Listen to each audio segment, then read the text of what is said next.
saya Mazlan bin Ahmad selaku pengerusi atau chairman kepada Malaysia Gansu Chambers of Commerce yang baru ditubuhkan baru-baru ini.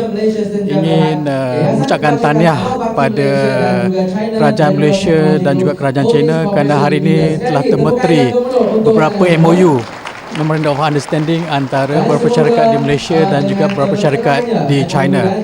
Jadi saya selaku pengerusi kepada Malaysia Gansu Chambers of Commerce ingin mengambil kesempatan di sini untuk menjemput ahli-ahli daripada Dewan Perniagaan Melayu Malaysia Kuala Lumpur untuk sama-sama menyertai program Expo International yang akan kami anjurkan pada masa terdekat ini di Lancho, Gansu. InsyaAllah dari segi perbelanjaan kita akan uruskan, dari segi ground management kita akan sponsor, kecuali dari segi tiket penerbangan pihak-pihak yang terlibat kena bayar sendirilah.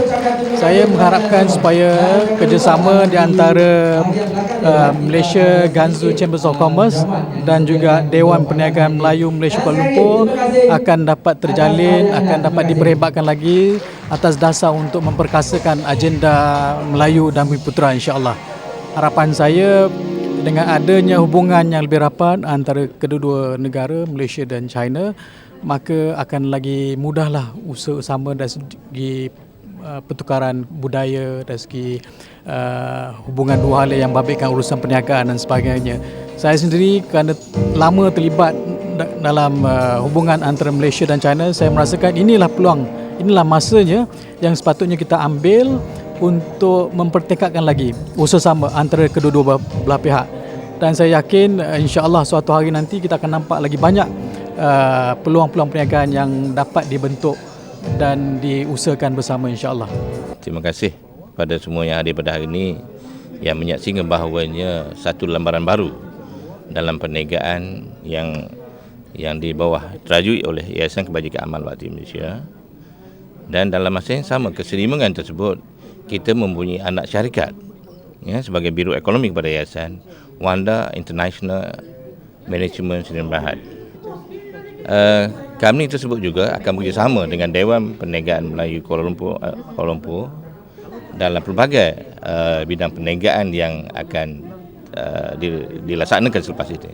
Terutama sekali dalam bidang-bidang perniagaan yang menjurus ke arah membantu sosioekonomi masyarakat baik di desa maupun di bandar, yang ianya memberi satu peluang mempergiatkan sosioekonomi yang baru di antara Malaysia dengan China. InsyaAllah dengan perkembangan usaha sama ini, ianya memberi satu perkara yang agak begitu baik dan yang boleh menjadi satu agenda baru dalam pembangunan ekonomi negara antara Malaysia dan China. Dan untuk makluman bahawa syarikat China Teknologi akan memastikan bahawa setiap pelaburan itu ianya memberi manfaat kepada masyarakat dan khususnya pada pembangunan ekonomi baru untuk mensasarkan negara Malaysia maju 2020 yang akan kita tunggu-tunggukan nanti. Dengan ini saya rasa ianya memberi peluang ke seluruh rakyat Malaysia, khususnya bersama dengan Dewan Perniagaan Melayu, terlibat dalam pelbagai perniagaan termasuk pembinaan dan yang lain-lain di mana yang dikendaki oleh negara kita dan kepada negara luar. Saya melihat hari ini peluang untuk usahawan-usahawan, terutama sekali usahawan-usahawan wanita. Kita diberi begitu banyak pendedahan ya.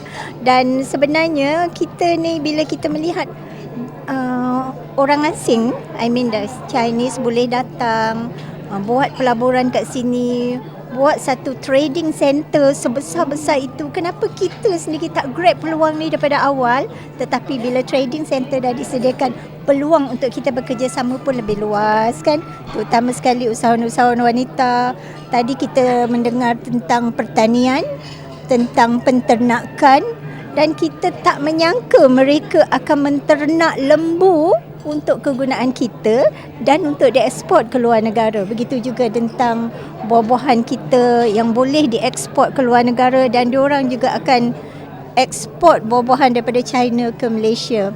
I melihat bidang yang lain selain daripada penternakan, pertanian, construction juga.